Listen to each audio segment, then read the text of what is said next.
Bro Jess, nakoy pangutanan nimo Bro Jess.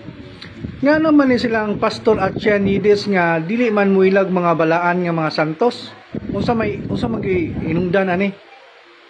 Ang tubag ana Brad ni, gitunglo mangguna sila ni Kristo.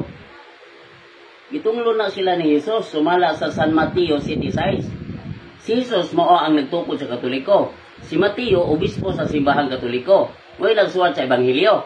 Niingon si Jesus sa San Mateo 7:6, ayaw ihatag ang mga butang nga balaan ngadto sa mga iro.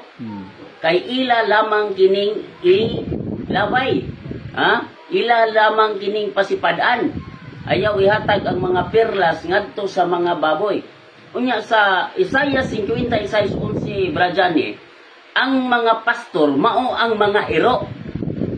Oo, ang mga aso ay matatakaw. Sila kailanman ay walang kabusugan. At ang mga ito ay ang mga pastor na hindi nakakaunawa. Sa ato pa, kining mga pastor nga dili makasabot, mao ni ang mga iro nga gipasabot ni Kristo. Nga dili pa hatagan sa mga butang balaan. Mao nga kay nga naman, ila kining martilyuhon, ila kining pasipadan. Mao ni gibuhat nila ni Arche. So mga iro di ay ni sila, matod pa ni Jesus. Dili ako nagsulti na Si Jesus nagsulti.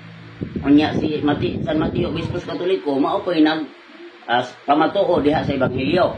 So ang mga iro di ay mao ang mga pastor nga dili mo dawat o dili mo respeto sa mga butang balaan.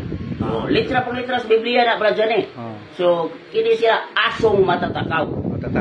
Matatakaw na hindi nakauunawa. Mao na sila. Mao na sila. Gipasabot sa Biblia. No?